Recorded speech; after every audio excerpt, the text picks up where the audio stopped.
से छूटेगा नहीं।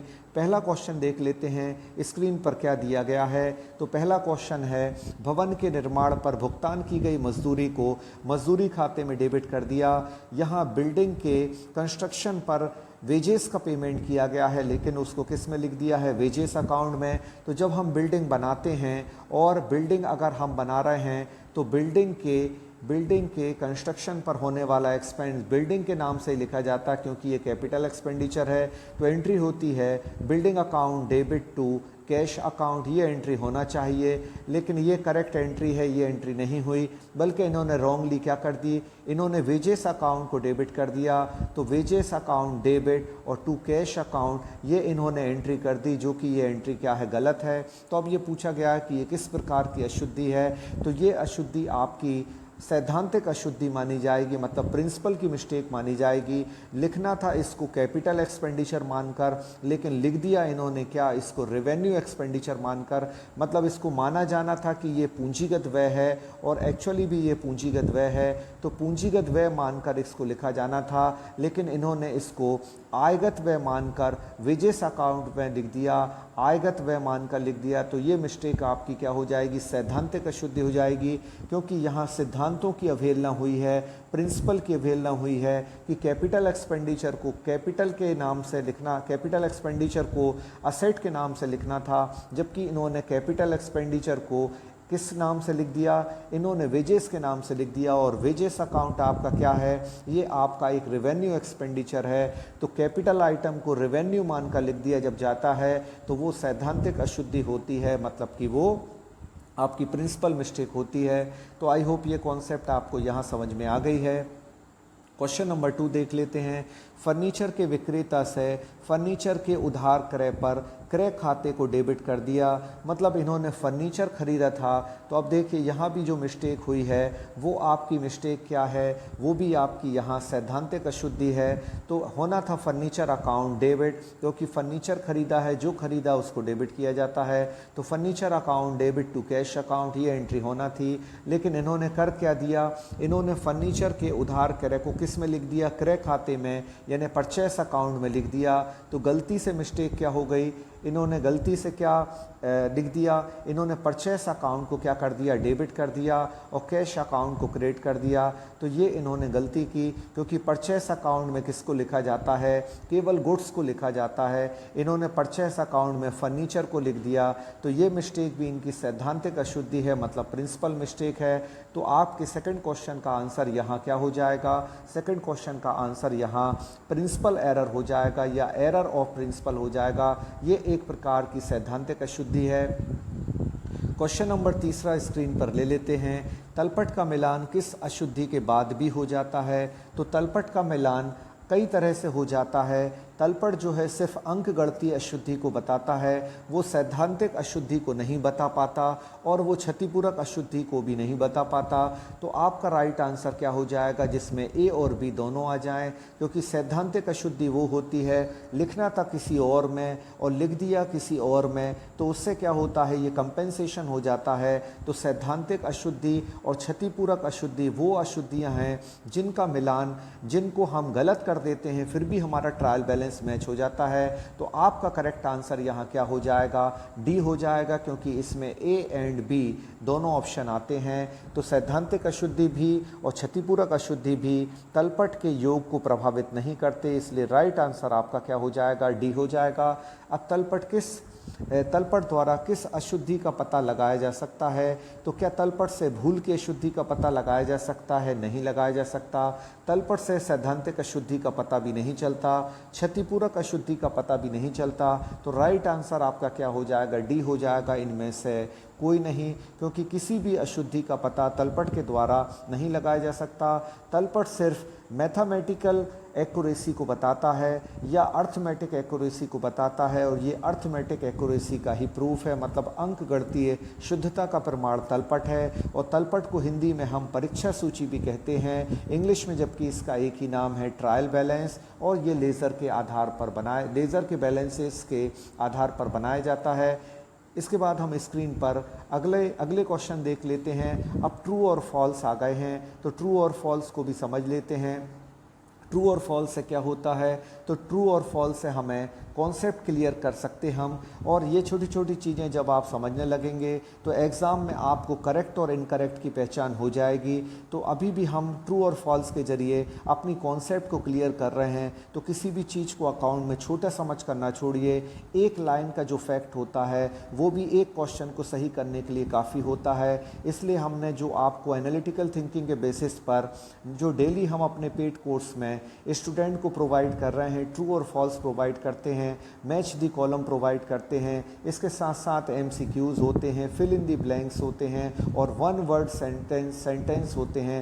इन सब से हम अपने स्टूडेंट की एनालिटिकल थिंकिंग प्रोसेस कर रहे हैं। अगर आपने हमारे पेड कोर्स को ज्वाइन नहीं किया है तो अभी भी आपके पास टाइम है। अगस्त में एडमिशन ओपन है और अभी हम आपको वीकेंड में एक अच्छा खासा डिस्काउंट भी प्रोवाइड कर रहे हैं। तो जिन लोगों ने अभी तक एडमिशन नहीं लिया है वो ऐसी टेस्ट सीरीज़ हमारे जो पेड कोर्स है उसमें फ्री ऑफ कॉस्ट दी जा रही है। इसके साथ साथ हम हर टॉपिक के video lecture unit wise provide कर रहे हैं, साथ ही डिटेल में भी पीडीएफ फाइल प्रोवाइड की जाती है। तो काफ़ी हेल्दी हम एक एनवायरनमेंट क्रिएट किए हुए हैं ताकि आपकी जो इन्फॉर्मेशन है वो प्रॉपर हो सके और एग्ज़ाम में जो चीज़ें हेल्प करती हैं वो सारी चीज़ें हमारे कोर्स में हैं। तो आप अगर हमारे कोर्स को अभी तक ज्वाइन नहीं कर पाए हैं तो अभी भी आपके पास मौका है। हमारे बैच नंबर 2 में एडमिशन ओपन है और डिस्काउंट ऑफ़र भी है 2 दिन, जो कि आपका 18 और 19 अगस्त में भी अप्लाई होगा। तो उस आप डिस्काउंट ऑफ़र का भी यहाँ फ़ायदा उठा सकते हैं। चलिए हम अब जल्दी से ट्रू एंड फॉल्स ले लेते हैं। तो सबसे पहले यहाँ बोला गया है कि उचंत खाता क्या स्थायी होता है, तो नहीं। उचंत खाता किसको कहते हैं? उचंत खाता सस्पेंस अकाउंट को कहा जाता है। तो याद रखिए सस्पेंस अकाउंट कब खोला जाता है। आपको पता है जब कोई मिस्टेक हो जाती है, जब कोई एरर हो जाती है, उस एरर को इम्प्रूव करने के लिए जो अकाउंट खोला जाता है वो सस्पेंस अकाउंट होता है। आपसे ये भी पूछा जा सकता है कि सस्पेंस अकाउंट नेचर में कौन सा अकाउंट है, तो याद रखिए सस्पेंस अकाउंट नेचर में पर्सनल अकाउंट है। इसको हम व्यक्तिगत खाता भी कहते हैं। तो आप याद रखिए ये भी क्वेश्चन आपसे एग्ज़ाम पॉइंट ऑफ व्यू से बहुत इंपॉर्टेंट हो जाता है कि रेक्टिफिकेशन ऑफ एरर में जो सस्पेंस अकाउंट ओपन किया जाता है वो सस्पेंस अकाउंट नेचर में कैसा है, तो वो पर्सनल अकाउंट है, मतलब व्यक्तिगत खाता होता है। और ये खाता आपका स्थायी खाता नहीं होता बल्कि अस्थायी खाता होता है, मतलब परमानेंट नहीं होता। ये टेम्परेरी अकाउंट है। जैसे ही मिस्टेक मिल जाती है इस अकाउंट को बंद कर दिया जाता है। तो ये आपका कोई परमानेंट अकाउंट नहीं है बल्कि ये अकाउंट आपका नॉन परमानेंट है, अस्थायी है। तो आई होप ये पहला पॉइंट आपको समझ में आ गया होगा। अब हम आगे देख लेते हैं। एक पक्षीय अशुद्धि होने पर उद्धृत खाता खोला जाता है। तो हाँ बिल्कुल, जो वन साइडेड मिस्टेक होती हैं, वन साइडेड मिस्टेक का मतलब ये होता है कि सबसे पहले जब हम जर्नल बनाते हैं तो जर्नल बनाने के बाद क्या बनाया जाता है, जर्नल के बेसिस पर लेज़र बनाया जाता है। लेज़र में पोस्टिंग 2 अकाउंट में होती है। तो एक अकाउंट के डेबिट में पोस्टिंग होती है, एक अकाउंट के क्रेडिट में होती है। अगर डेबिट में हमने पोस्टिंग कर दी लेकिन हम क्रेडिट में पोस्ट करना क्या है रह गए, तो इसको हम क्या कहते हैं, वन साइडेड मिस्टेक कहते हैं। और जब वन साइडेड मिस्टेक होती है तो कौन सा अकाउंट खोला जाता है, तो सस्पेंस अकाउंट उचंत खाता खोला जाता है। इस उचंत खाते का दूसरा नाम उद्धृत खाता भी है। इंग्लिश में एक ही नाम है, इसको याद रखिए। तो इंग्लिश में पर्टिकुलर इसको क्या कहा जाता है, सस्पेंस अकाउंट कहा जाता है। तो पहला क्वेश्चन क्या हो गया आपका, फॉल्स हो गया था, क्योंकि ये आपका स्थायी खाता नहीं है, परमानेंट अकाउंट नहीं है बल्कि नॉन परमानेंट मतलब अस्थायी खाता है। एक पक्षीय अशुद्धि होने पर उद्धृत खाता खोला जाता है। तो ये कथन सत्य हो जाएगा, क्योंकि आप सस्पेंस अकाउंट तब ओपन करते हैं जब वन साइडेड एरर होता है। हिसाब की अशुद्धि तलपट को प्रभावित करती है। तो हिसाब मतलब क्या होता है, हिसाब की अशुद्धि इंग्लिश में इसको क्या कहेंगे, एरर ऑफ कमीशन कहेंगे। और एरर ऑफ कमीशन हमेशा तलपट को क्या करती है, प्रभावित करती है। जैसा हमने बताया था आपको कि 87 को हमने क्या लिख दिया, 78 लिख दिया, तो आपका ट्रायल बैलेंस मैच नहीं होगा। तो एरर ऑफ कमीशन आपके ट्रायल बैलेंस को क्या करती है, अफेक्ट करती है। तो ये कथन आपका क्या हो जाएगा, सत्य हो जाएगा। क्षतिपूरक अशुद्धियों का प्रभाव तलपट पर नहीं पड़ता। तो ये कथन भी आपका सत्य हो जाएगा। अब क्षतिपूरक अशुद्धि कंपेंसेटरी मिस्टेक क्या होती है, तो कंपेंसेटरी मिस्टेक वो होती है कि जब हमने एक अकाउंट में लिखना था राम के अकाउंट में और लिख दिया हमने श्याम के अकाउंट में, या लिखना था हमें मोहन के अकाउंट में और हमने लिख दिया सोहन के अकाउंट में, यानी एक खाते के डेबिट में लिखना था लेकिन किसी और खाते के डेबिट में लिख दिया, तो ये कंपेंसेटरी मिस्टेक कहलाती है। और कंपेंसेटरी मिस्टेक तलपट पर कोई प्रभाव इसका नहीं पड़ता, तो ये कथन भी आपका क्या हो जाएगा, सत्य हो जाएगा। जैसा कि अभी हमने आपको प्रीवियसली एक एमसीक्यू में भी बताया था, अब आपको अभी बता चुके हम कि उद्धृत खाता या उचंत खाता एक क्या है, अस्थायी खाता है, नॉन परमानेंट अकाउंट है, तो ये कथन भी आपका सत्य हो जाएगा। तो इस तरीके से आपकी एनालिटिकल थिंकिंग होती है और जब आप सोचते हैं समझते हैं तो आपकी कॉन्सेप्ट और क्लियर हो जाती है। तो याद रखिए ट्रू और false, match the column, one word sentence, MCQs, ये सारी आपके प्रैक्टिस के लिए होते हैं और इससे आपकी कॉन्सेप्ट में सुधार होता है और आप किसी भी पॉइंट के बारे में बहुत अच्छे से जो है वो सोच सकते हैं। इसलिए ये पर्टिकुलर आपके लिए ज़रूरी है, इसलिए हम अपनी सीरीज़ में इन सारी चीज़ों का हमने समावेश कर रखा है। अब हम आपको बता देते हैं वन वर्ड सेंटेंस से किस तरह एनालिटिकल थिंकिंग होती है। तो 78 को डेबिट करना था जबकि उसकी जगह 87 को हमने क्या कर दिया, डेबिट कर दिया, तो ये किस तरीके की मिस्टेक है।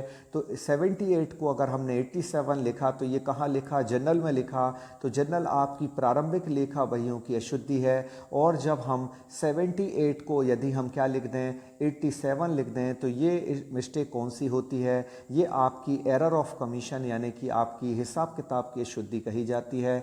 तो ये आपका आंसर हो जाएगा। और इससे रिलेटेड एक इम्पॉर्टेंट फैक्ट भी हमने बता दिया कि ये हिसाब किताब की अशुद्धि है जिसको हम एरर ऑफ क्या कहते हैं, कमीशन कहते हैं। दूसरा क्वेश्चन स्क्रीन पर देख लेते हैं, किस प्रकार की अशुद्धि तलपट का मिलान नहीं होने देती।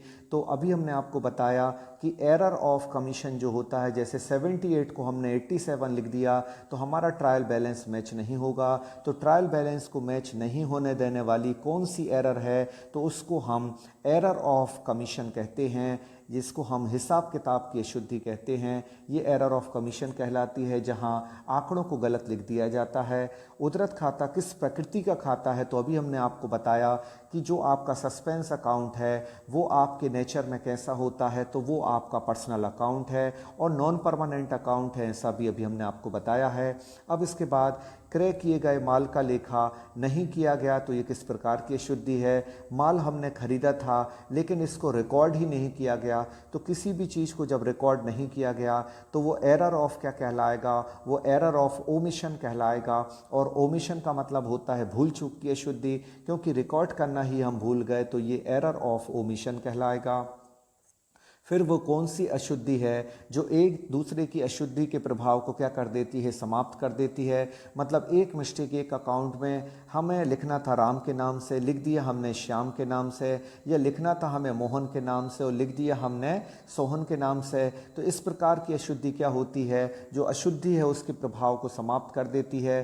तो ये किस प्रकार की अशुद्धि, किस प्रकार की ये एरर है, तो ये एरर ऑफ कंपेंसेशन है। मतलब ये कंपेंसेटरी मिस्टेक है, क्योंकि इससे क्या होता है, तलपट के दोनों पक्षों का योग बराबर आ जाता है और मिस्टेक का पता नहीं चलता। अब हम आगे देख लेते हैं, कुछ और इम्पोर्टेंट एमसीक्यूज़ हैं। और अभी तक आपने हमारे वीडियो को अगर लाइक नहीं किया है तो प्लीज़ हमारे वीडियो को लाइक कर दें और वीडियो देखने के बाद ज़रूर एक कमेंट किया करें। ये हमेशा हमारी आपसे शिकायत रही है कि हम इतने इम्पोर्टेंट क्वेश्चन आपके एग्ज़ाम पॉइंट ऑफ व्यू से लेकर आते हैं, लेकिन फिर भी आप हमारे वीडियोज़ को लाइक नहीं करते और कमेंट नहीं करते। कुछ लोग यहाँ लगातार कमेंट करते हैं, लाइक्स भी करते हैं, लेकिन अब हम आपसे उम्मीद करेंगे कि आप लोग भी इस वीडियो में क्या करेंगे, लाइक करेंगे, इसको कमेंट करेंगे, क्योंकि ये वीडियो आपके लिए बहुत ही हेल्पफुल है। चलिए हम स्क्रीन पर अगला क्वेश्चन देख लेते हैं कि पहला क्वेश्चन अब क्या दिया गया है। तो ये आपका ट्रायल बैलेंस से रिलेटेड है कि ट्रायल बैलेंस क्या है। तो हमने आपको बताया था ट्रायल बैलेंस कोई अकाउंट नहीं बल्कि लिस्ट ऑफ बैलेंसेस है। मतलब जो भी खातों के बैलेंसेस निकाले जाते हैं उन खातों के बैलेंसेस की ये एक लिस्ट है। ये कोई आपका स्टेटमेंट नहीं है, ये कोई आपका अकाउंट नहीं है, बल्कि ये सिर्फ क्या है, list of balances of account है। दूसरा क्वेश्चन स्क्रीन पर देख लेते हैं क्या है, preparation of trial balance is. तो ट्रायल बैलेंस का बनाए जाना क्या है? तो याद रखिए ट्रायल बैलेंस का बनाए जाना हमारे लिए क्या है? वॉल्यूंट्री है, और इसलिए वॉल्यूंट्री है ये हमारी इच्छा पर निर्भर करता है, लेकिन इसके साथ साथ वॉल्यूंट्री के साथ साथ ये क्या है? कंपलसरी भी है। कंपलसरी भी है। क्यों कंपलसरी है? वॉलेंट्री तब तक है अगर हम फाइनल अकाउंट नहीं बना रहे हैं तो ये वॉलेंट्री है, यानी कि हमारे इच्छा पर निर्भर करता है। लेकिन ट्रायल बैलेंस के बेसिस पर क्या बनाया जाता है? फाइनल अकाउंट, तो ये वहाँ क्या हो जाता है? कंपलसरी। तो यहाँ राइट आंसर आपका क्या हो जाएगा? डी हो जाएगा कि ये आपका वॉलेंट्री भी है और कंपलसरी भी है। अगर हम फाइनल अकाउंट बनाना चाहते हैं, अंतिम खाते बनाना चाहते हैं, तो वहाँ कंपलसरी हो जाएगा, और अंतिम खाते नहीं बनाना चाहते हैं तो ये हमारे लिए वॉलेंट्री रहेगा। तो आपका डी आंसर करेक्ट हो जाएगा, जिसमें ए और बी दोनों दिए गए हैं। अब अगला क्वेश्चन स्क्रीन पर देख लेते हैं। इन the case of disagreement of trial balance, मतलब ट्रायल बैलेंस का अगर दोनों तरफ का टोटल मैच नहीं हुआ है तो किस नाम से हम डिफरेंस को कवर करेंगे?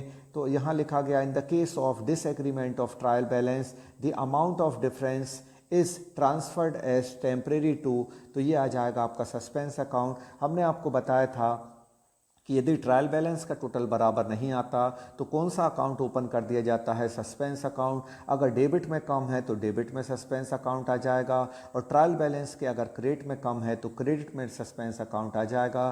तो सस्पेंस अकाउंट का कोई पर्टिकुलर डेबिट या क्रेडिट बैलेंस नहीं होता, जिस साइड भी बैलेंस कम है उस साइड हम सस्पेंस अकाउंट को लिख सकते हैं। तो फिलहाल तीसरे क्वेश्चन का आंसर आपका सी हो जाएगा। अब ट्रायल बैलेंस कब बनाया जाता है? तो आपको पता है कि ट्रायल बैलेंस कब बनाया जाता है? ये आफ्टर दी लेज़र बनाया जाता है। जब लेज़र बन जाता है और लेज़र खाता बही बन जाती है तो खाता बही के शेषों के आधार पर ही तलपट बनाया जाता है। तो फोर्थ क्वेश्चन का आंसर क्या हो जाएगा? यहाँ डी हो जाएगा। इसके बाद अब हम आगे क्वेश्चन फिफ्थ क्वेश्चन देख लेते हैं। ये थर्ड और फोर्थ क्वेश्चन आपके पर्टिकुलर हो गए हैं। अब क्वेश्चन नंबर फिफ्थ है कि ट्रायल बैलेंस चेक्स। तो ट्रायल बैलेंस क्या चेक करता है? बार बार हमने आपको इसी वीडियो में बताया है कि ट्रायल बैलेंस आपका अर्थमेटिकल एक्यूरेसी को चेक करता है, मतलब अर्थमेटिकल कोई मिस्टेक तो नहीं है, इस बात का ये प्रूफ है। वो क्या है? वो ट्रायल बैलेंस है। तो ट्रायल बैलेंस मैथमेटिकल या अर्थमेटिक एक्यूरेसी को बताता है, लेकिन ये एरर ऑफ कमीशन को, एरर ऑफ ओमिशन को और एरर ऑफ प्रिंसिपल को आइडेंटिफाई नहीं कर सकता। तो इस बात को भी आप ध्यान रखिएगा। अगला क्वेश्चन स्क्रीन पर ले लेते हैं। Rectification of error is done through suspense account. तो यहाँ लिखा गया है कि जब हम रेक्टिफिकेशन ऑफ एरर को डन करते हैं, मतलब किसी भी एरर को हम रेक्टिफाई करते हैं सस्पेंस अकाउंट के थ्रू, तो वो कब होता है? तो इसके बारे में आपको हम बता देते हैं कि ये सस्पेंस अकाउंट जो है वो कब होता, सस्पेंस अकाउंट ओपन कब होता है? तो सस्पेंस अकाउंट आपका ओपन होता है कब?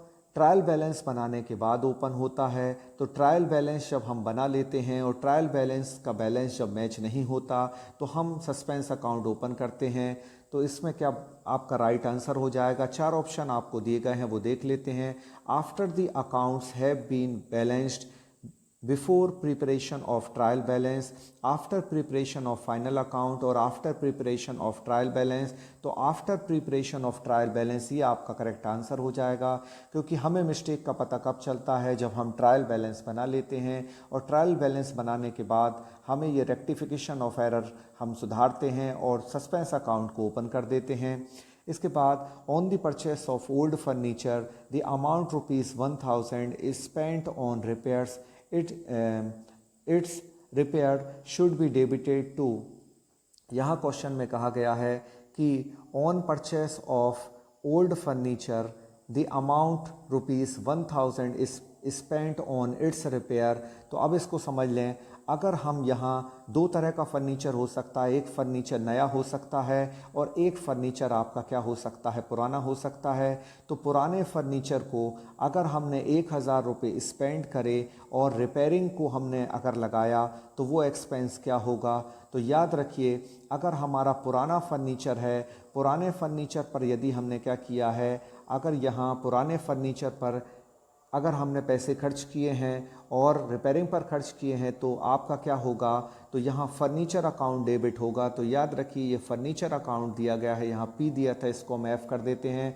तो यहाँ फर्नीचर अकाउंट आपका क्या हो जाएगा, डेबिट हो जाएगा। फर्नीचर अकाउंट क्यों डेबिट होगा, क्योंकि ये फर्नीचर आपका पुराना है तो ये कैपिटल एक्सपेंडिचर माना जाएगा। अगर नए फर्नीचर पर एक्सपेंस होता, नए फर्नीचर पर ये एक्सपेंस होता तो रिपेयरिंग अकाउंट डेबिट होता। इसको हमने बार बार बताया है कि पुराने फर्नीचर की रिपेयरिंग पर अगर कोई एक्सपेंस होगा तो वो कैपिटल एक्सपेंडिचर होगा, यानी फर्नीचर अकाउंट को डेबिट करेगा। और नए फर्नीचर पर अगर रिपेयरिंग होगा तो वो रिपेयरिंग अकाउंट को डेबिट करेगा, क्योंकि वो रेवेन्यू एक्सपेंडिचर होगा। तो 7th क्वेश्चन का आंसर यहाँ क्या हो जाएगा, 7th क्वेश्चन का आंसर यहाँ बी हो जाएगा। इसके बाद हम 8th क्वेश्चन और देख लेते हैं, जो कि आज की सीरीज का ये आखिरी क्वेश्चन है। Which of the following error will not effect the trial balance, मतलब किस एरर से आपका ट्रायल बैलेंस मैच नहीं, ट्रायल बैलेंस जो है वो अफेक्ट नहीं होता। तो इसमें देख लेते हैं। इस क्वेश्चन का आंसर हम ये जानना चाहते हैं कि आप बताएंगे जो आज हमने आपको समझाया है उसी से रिलेटेड पर्टिकुलर ये 8th क्वेश्चन दिया गया है। तो अब हम देखते हैं कि जो आज आपने समझा है तो कितना अच्छा समझा है और कितना कुछ आपको समझ में आया है। तो क्वेश्चन नंबर 8th का आंसर आप लोग कमेंट करके बताएं, ताकि हमको पता लगे कि हमारी क्लास आपके लिए कितनी इफ़ेक्टिव है। तो 8th क्वेश्चन का आंसर आप लोग कमेंट बॉक्स में ज़रूर बताएं। और आज तक के लिए बस इतना ही। ये वीडियो आपको कैसा लगा कमेंट में ज़रूर बताएं, और वीडियो को अभी तक लाइक नहीं करा है तो लाइक कर दें, और चैनल पर नए हैं तो चैनल को सब्सक्राइब करें। Thank you so much to all of you.